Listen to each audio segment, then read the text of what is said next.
All right, let's picture the scene. It's the early 2000s, and you are standing on the bridge of this just massive ocean liner. Let's call it the USS newspaper industry. For 50 years, this ship has been, basically unsinkable. It prints money, it can topple governments, it decides what everyone talks about, and then, well, almost overnight, you hit an iceberg. Yeah, but this iceberg isn't ice. It's the internet. Exactly. And unlike the Titanic, the band did not keep playing. Advertisers just fled, readers were distracted, and the whole thing started taking on water. Yeah. Fast. It was a full-blown existential crisis. It really was. And if you look at the casualty list from that time, it's just so long. Huge publishing houses shrank, or they folded, or were sold for scrap. But today, we're doing a deep dive into the one captain who didn't just try to patch the hole. No. He decided to blow up his own ship and then build a jet plane out of the wreckage. That is quite an image, but you know what? It's really accurate. We're talking about Axel Springer. The German media giant. And honestly, they were probably the last company anyone expected to survive the digital revolution. I mean, they were founded in 1946, right in the rubble of post-war Hamburg. Just completely old school, ink-stained, heavy on the bureaucracy. They owned Die Welt and the huge tabloid bill. They were the definition of the establishment. And yet somehow, by 2015, this dinosaur was generating over 60% of its revenue and 70% of its profit from digital. They pulled off what is, I think, arguably the most aggressive corporate pivot of the 21st century. No question. So that's the mystery we're going to unpack today. How on earth did they do it? And we're not just talking about, putting a few articles on a website. We're talking about a strategy driven by their CEO, Matthias Döpfner, that was violent, painful, and just completely counterintuitive. Yeah, and it really boils down to this one mandate that Döpfner gave his leadership team. It became their North Star, this one phrase. Which was? Cannibalize yourself. Cannibalize yourself. It sounds like something out of a zombie movie, not a business school textbook. But before we get to the self-destruction, we need to understand the why. Why was the situation so dire in 2002? Well, to really get the panic, you have to look this Hudson River analogy. This comes from Alexander Schmid-Lossberg, who was Axel Springer's head of HR. Okay, lay it out for us. So in the old days, if a plane went down, you waited. Reporters had to drive to the scene, take photos on film, develop it, write the copy, print the paper. And then drive it to my house. You got the news 12 hours later. Exactly. And you paid for that speed because, well, it was the fastest you could get. But then you fast forward to the Miracle on the Hudson. Sully Sullenberger? Right. When he landed that plane on the river, people were tweeting photos from the ferry boats before the emergency slides were even fully deployed. The news was instant, it was everywhere, and crucially, it was free. So the newspaper's monopoly on what just happened, it just evaporated. Completely. And Döpfner saw this coming earlier than most. He realized that if your business is selling yesterday's news tomorrow morning, you're dead.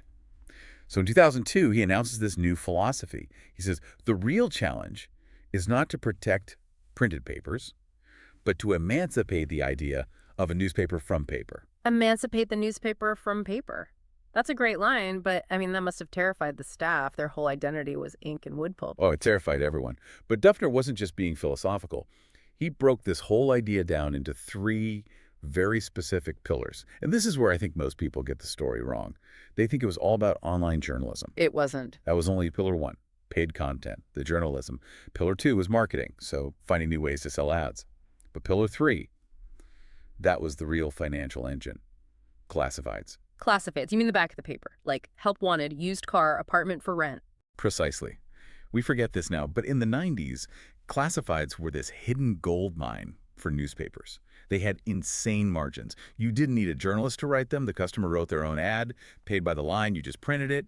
It subsidized all the expensive reporting up front. But by 2002, surely companies like Craigslist and Monster.com were already eating that lunch. They were circling, for sure.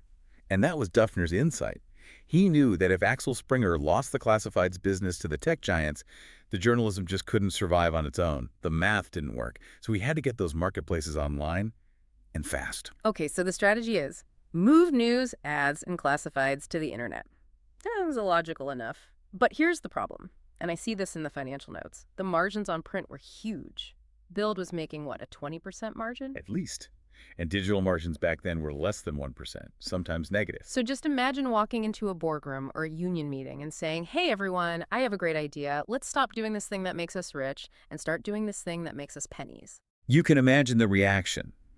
It was a war.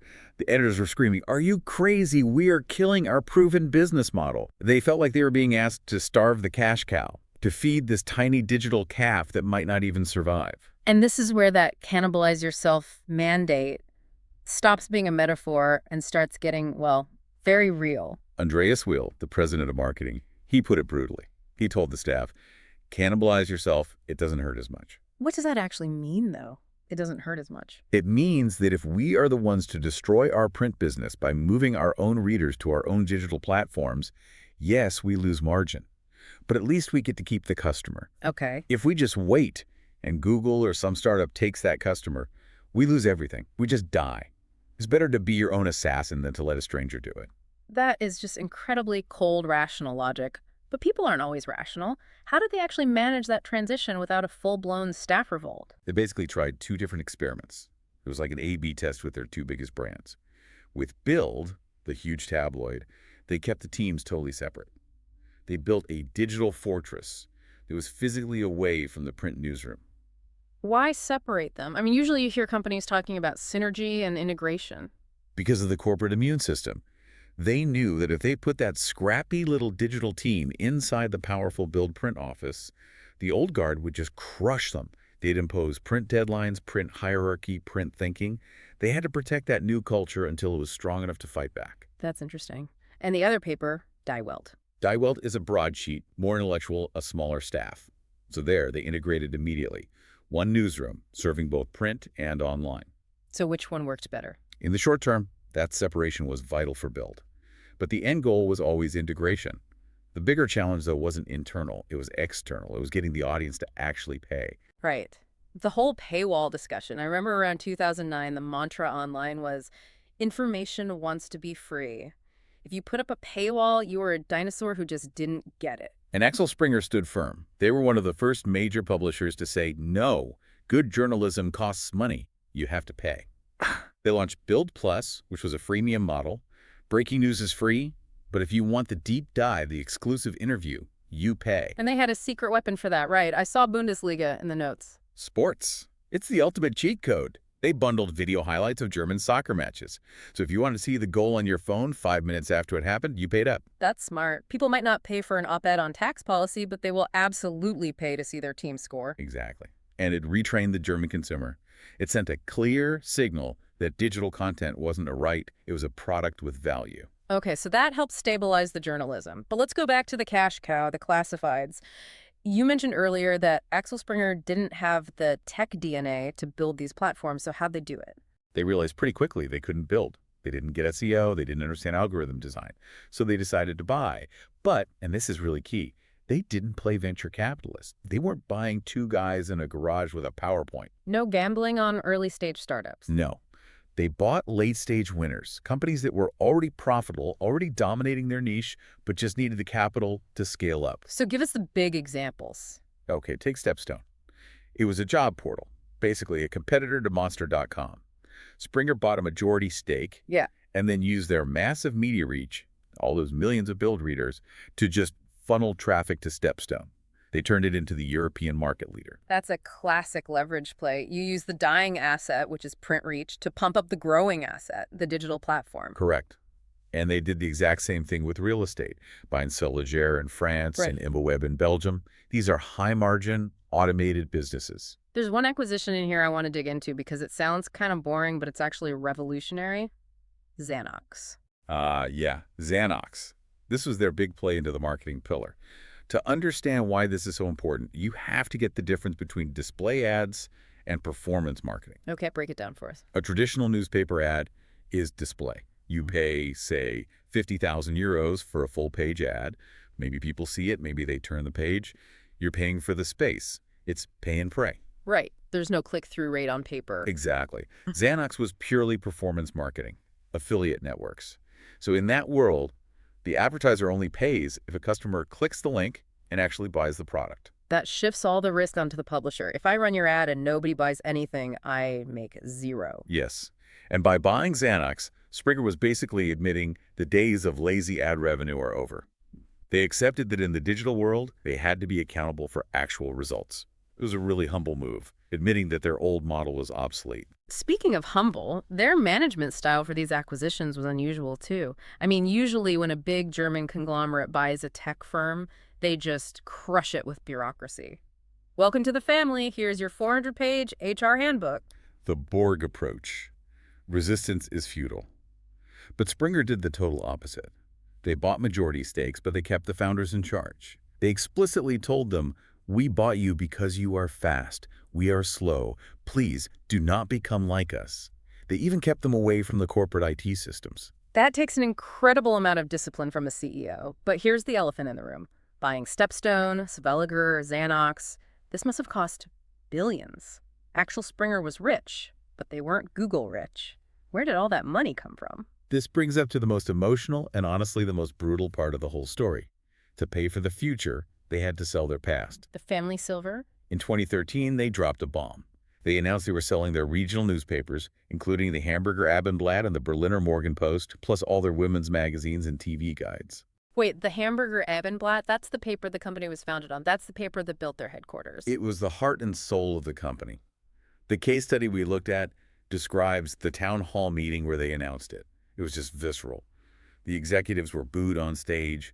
The head of the Workers' Council stood up to oppose the sale. It got a standing ovation. People were openly weeping. It must have felt like a total betrayal, like selling your grandmother's jewelry to pay the rent. Schmid Lossberg, the HR head, called it hurtful and humiliating. But you have to look at the financial logic. They sold those assets to Funk Median Group for 920 million euros. Nearly €1 billion. And the timing was surgical. They sold when those papers were still profitable. They got a valuation of roughly 10 times EBITDA. 10 times EBITDA for print assets in 2013. That's an incredible exit. It was the absolute peak. If they had waited 5 years, that value might have been cut in half, maybe worse. They sold their own heritage at the top of the market to fund the digital transition. It was ruthless, but it saved the company. Talk about cannibalize yourself. I mean, that's cutting off your own arm to save the body. It was a massive, massive gamble. But it gave them the war chest they needed. So they've got the tech, they've got the cash. Yeah. But there's one piece missing. The people. You can't run a digital company with a mindset that thinks a deadline happens once a day. How do they rewire the brains of their employees? They looked west to Silicon Valley. Ah, the pilgrimage. I love this detail. But this was not some luxury executive retreat, was it? Far from it. They sent the top 70 executives, the board, the editors-in-chief, division heads, to San Francisco. But they didn't stay at the Four Seasons. They stayed in a small hotel in the Tenderloin district. For anyone listening who hasn't been to San Francisco, the Tenderloin is not where you take your corporate guests. It's gritty. It's rough. It is the opposite of luxury. And they made these high-powered German executives, people used to private drivers and corner offices, share rooms. Roommates. Like a college dorm. Roommates, bunking together, wearing hoodies instead of suits, flying economy class. What was the point of all that? Was it just a form of hazing? It was about smashing the ego. In a traditional German company, your rank is everything. In a startup, the best idea wins. By stripping away the suits, the perks, the nice hotels, they leveled the playing field. They forced the print bosses and the digital bosses to actually live together. They had to shock the system. Nothing bonds a team like fear of the neighborhood and shared bathrooms, I suppose. But what about the thousands of employees back in Germany? They didn't all get a trip to California. No, so they brought Silicon Valley to Berlin.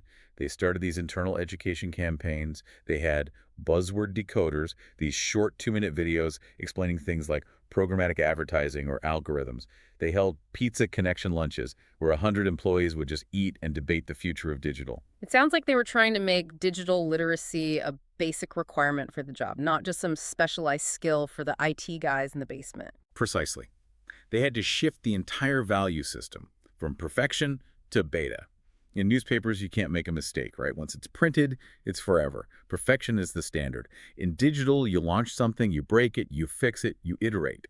That is a massive psychological shift for a journalist. So let's look at the scoreboard. Did all this pain, the selling of the family silver, the trips to the Tenderloin, did it actually work? The numbers are just undeniable. By 2015, digital media accounted for 62% of their revenue. But here's the real kicker. It accounted for 70% of their profit. 70% of profit. So by 2015, Axel Springer isn't really a newspaper company anymore. It's a tech company that happens to do some journalism on the side. Exactly. And they went global.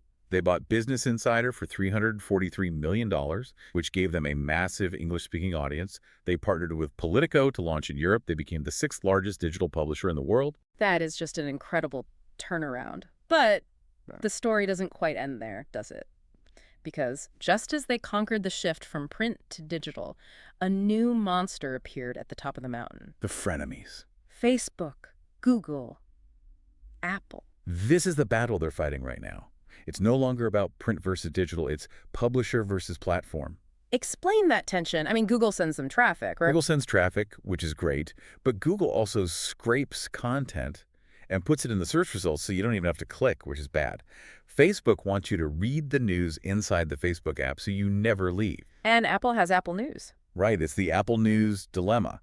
If you put your content there, you get millions of readers, but you don't own the customer. You become just a nameless supplier of content. And crucially, you lose the data. And in the digital world, if you don't have the data, you don't have anything. That was Duffner's ultimate realization.